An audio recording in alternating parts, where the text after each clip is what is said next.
Hey guys, it's Mute, and welcome to my new channel.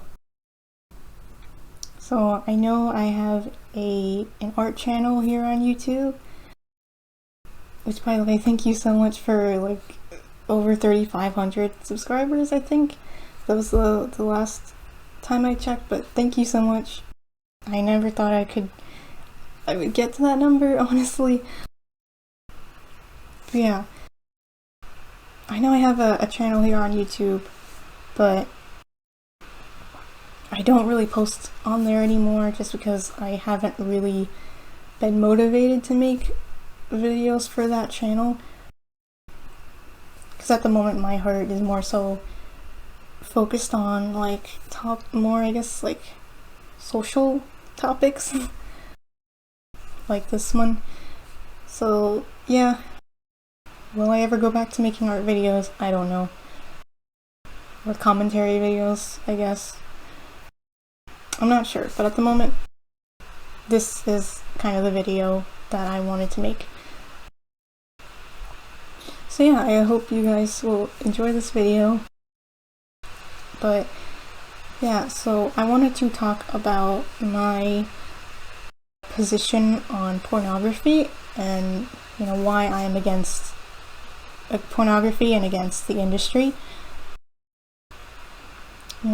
Essentially, I think that the industry is very exploitative and very harmful, not just to those who are in it, but also those who consume it. But yeah, I will explain all that like later on, but I guess just getting into it, basically, as far as I can remember, I was pretty anti-porn. Like, even growing up, I was never interested in that kind of content. Or I guess not never, but for the most part, I wasn't. Like, I was very repulsed by that content, like, just seeing it. Like, I knew it was harmful, or just, like, icky. I'd often get made fun of it, be called a prude or whatever by my friends, but, I knew in my heart that that kind of stuff just was not good. But then, I guess going into my experience with that kind of content, like, I found myself like at the end of high school, beginning of college, I kind of had I found myself kind of addicted to consuming that content. I only say I could technically consider it an addiction because like I'd spend multiple days a week looking at that kind of content. And I stopped for multiple reasons eventually. It lasted maybe a year or two, but it didn't last super long. And I'm glad that, I was able to drop that habit. But yeah, I guess I'll get into how my opinion changed over time. So basically near the end of my addiction with it. So I guess for context, this was at a point where beforehand, I was kind of either apolitical growing up or leaning on the liberal side of politics. And so at this point I was kind of engaging more with more conservative media or content from more conservative creators, because I was introduced to the idea and I liked the idea of engaging with content that was different from my ideals. So I came across a content creator by the name of Brittany Venti here on YouTube, and one of the first few videos I watched from her was a video, I don't remember which one exactly because she's made so many now, but I first watched a video about her being anti-porn, and I think when I first watched it, either I was indifferent to it or I felt personally attacked by what she said. I don't remember which one it was, but I remember I wasn't it wasn't right away when I was yeah, this is bad. I should stop this. It kind of just took time, and after I watched her first video, it kind of started planting that thought in my head, like, okay, maybe she's right. Maybe this isn't good for humanity. And she is right, of course. It's just that not a lot of people would listen to her at the time, because at the time it was very unpopular to be against pornography and in that industry. Now, so I think it's gaining some traction, but it was definitely unpopular at that time, and I think that might have also been why I wasn't as ready to accept what she was saying, because like, since I was kind of in the majority of those who saw nothing wrong with that industry, it just made it easier to deny what she was saying. But obviously my stance has changed since then. And yeah, I still like watching her. She's funny, she's entertaining, and she still makes really good content talking about that industry and why it's harmful. But yeah, so that's pretty much how it all started. And then from there, I've just been doing like more research on my own. You know, I recently did like a huge project. I can like link it down below, but I made this like whole website for like this public project I was making for class that educates people on like the harmful effects of the porn industry and why it's harmful. But yeah, you guys can check it out if you want, but I'll link that down below. But basically, like how I said before, I think the industry is a big violator of human rights, not just like for those who work in it, primarily women, but also like for children and for those who consume it, who are primarily males. So just like for everyone, there's not really like a real benefit, I believe, to that industry or that kind of content. Like there's not really much that anyone can say to make me think that there's anything good about that industry, because it's run on dysfunction and just like harming those in the industry and those around it. So yeah, but I guess just to start out with the basics of what the industry is and why I think it's harmful. So obviously, the industry is run on, women prostituting themselves. And like in that, like the core of the industry is dependent on women prostituting themselves. And what that means is that women are, offering, I guess, their services in a nice way. They're sexually gratifying their, I guess, customers or whoever, their consumer base, in exchange for money. So it's like that kind of transaction, which basically what prostitution is, which is what most people who are anti-porn call it. Like, it's pretty much what it is, verbatim. Like, there's not really any other way to see it, and I don't think that using terms like sex work or like sugarcoating it is the way to go, especially when it's like such a harmful and negative industry. Yeah, basically, so the whole point of why it's harmful to women is because essentially they're being encouraged to sell themselves as objects and dehumanize themselves. So like, they basically lose all their autonomy because all the consumer sees them as are sex objects. Like they don't really care about their name or where they grew up or intimate details about them. Like they're just there to see them exploit themselves. And I don't see how that's. I'll get to it in a little bit, but I just don't see how it's like empowering or healthy in any way. Because in that business, you're essentially selling yourself as a product.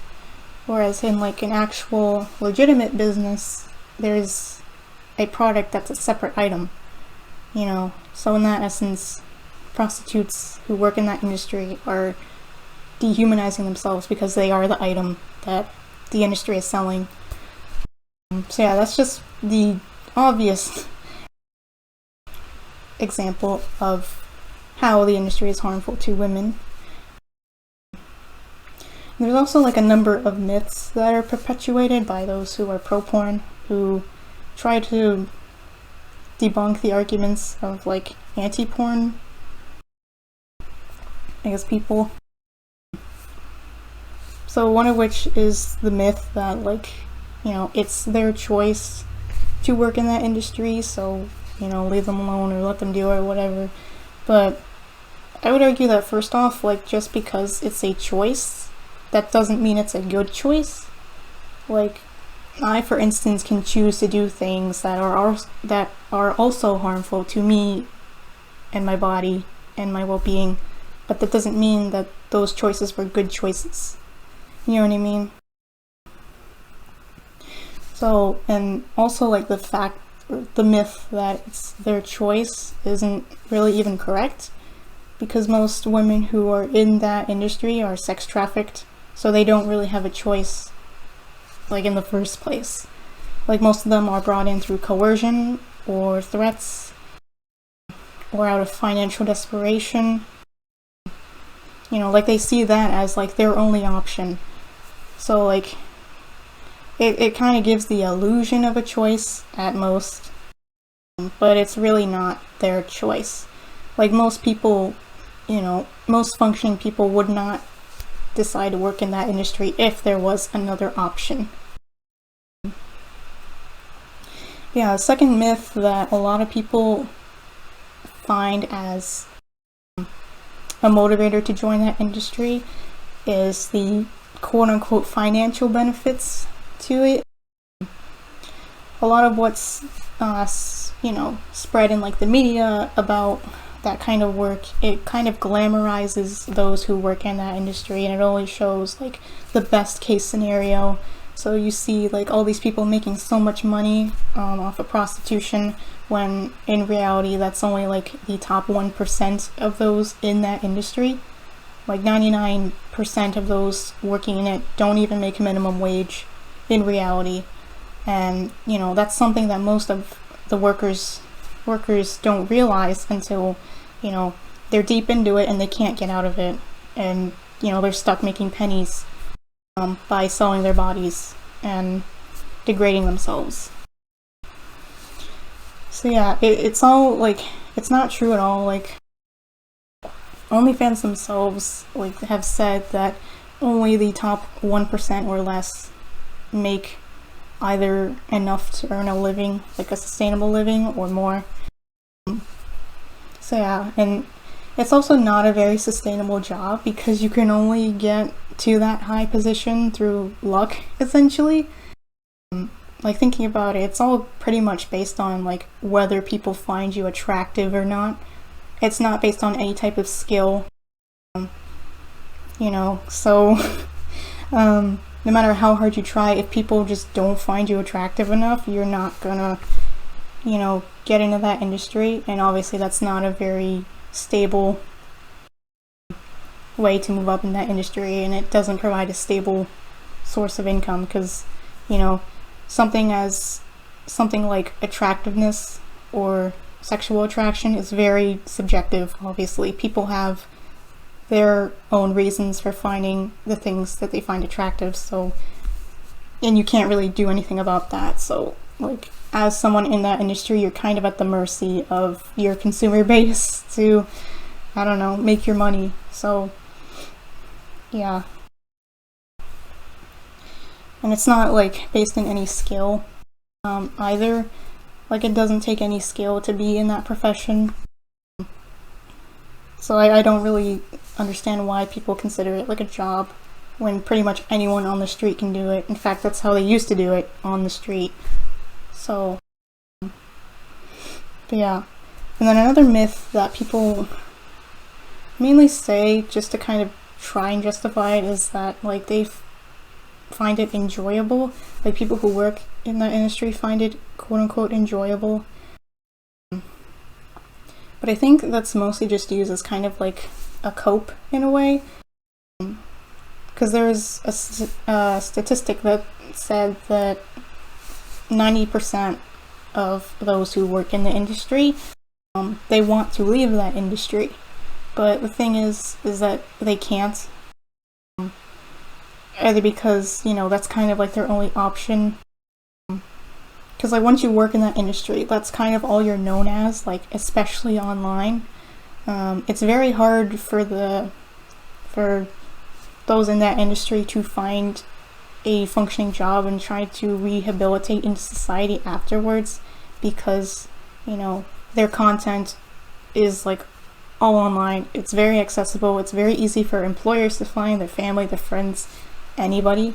So they're kind of, it's very difficult to rebrand from that industry once you've decided you've had enough. Like it's very difficult to get out of that industry, from what most who are in that industry have recalled, which is why they feel like that they're forced to remain in that industry, so they have to convince themselves that they made the right choice, and that being a prostitute is good and it's fun, because that's kind of like their only option at that point. But yeah, that's kind of like the three like main myths that people like to say, but like they really don't really hold up when you look at them deeper, when you consider them more. And another reason why I find the industry so exploitative to women is because if you look at most of those who are in the industry, they come from very bad upbringings, like broken families, financial desperation. Like they don't have the finances to find a job and sustain themselves, so they feel like that they need to resort to that. Childhood abuse, drug abuse, just awful things. So the fact that the industry preys upon people like that who come from such dysfunctional backgrounds is very disgusting and manipulative. Yeah, it's obviously very easy for someone who has nothing to, think that going into that position as a prostitute is rewarding. Yeah.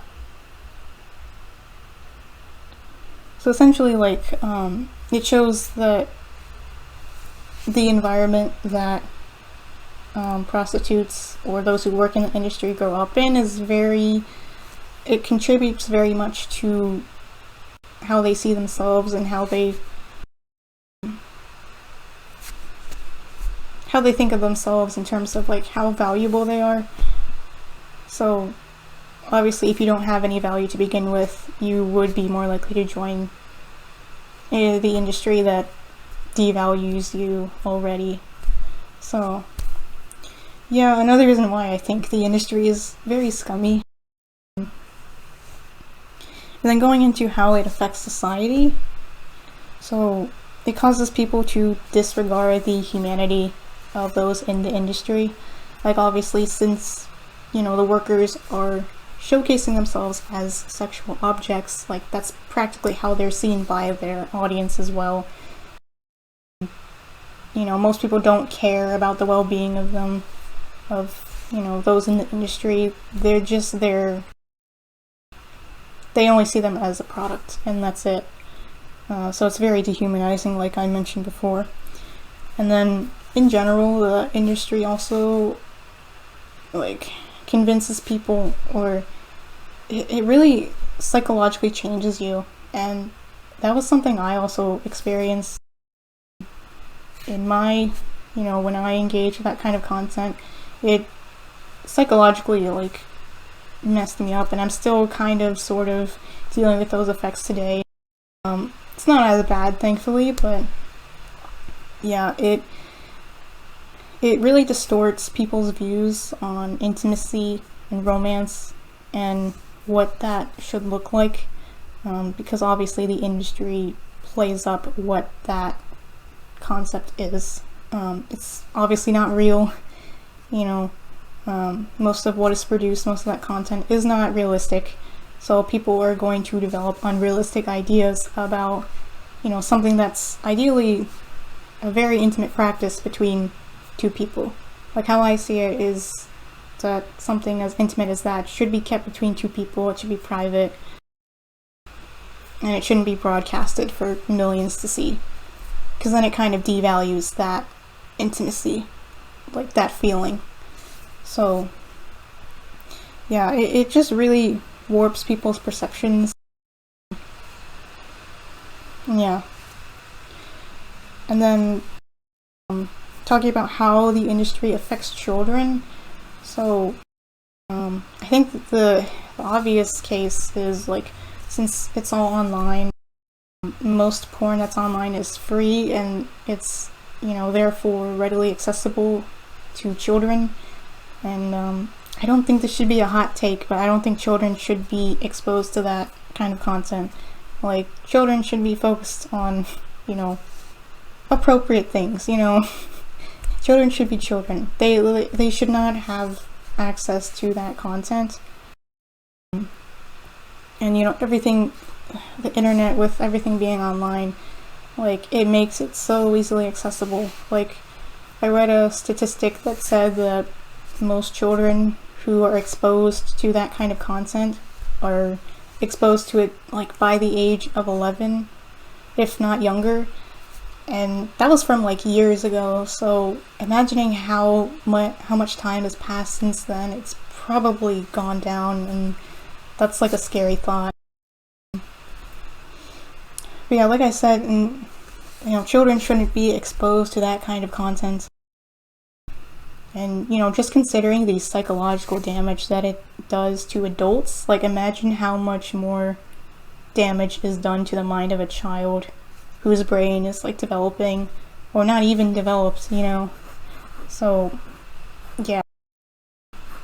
That's one obvious instance, but also there's also the case of major porn companies allegedly showcasing content with minors in them, or sex trafficking victims, because at that point, you can't be a minor and choose to be a prostitute, because minors can't consent in that way.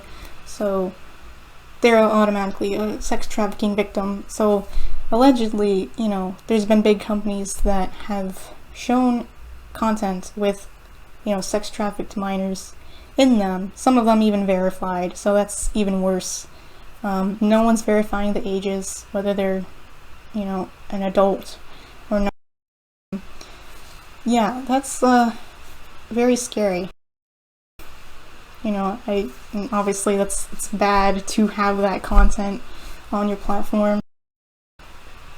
I don't think I need to explain why, but yeah, so, like, obviously, like, as you can see, like, it not only preys on women, like, the industry not only preys on women, but also children, and also those who consume it, who are primarily men.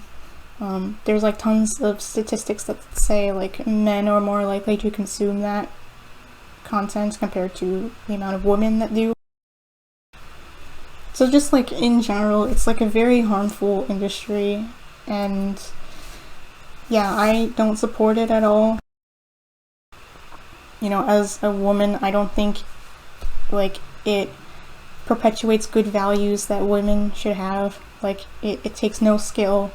So it's basically, like, perpetuating the idea that women are only desired by their bodies and they have no real skill. So I don't think that's something that we should be encouraging. We shouldn't be encouraging others to participate in that, whether they consume it or go into it, because it's a very harmful industry. Like, it's essentially taking victims of abuse and putting them through even more abuse, because they come from, such horrible backgrounds, and then they're subjected to even more abuse in their line of work. So, yeah.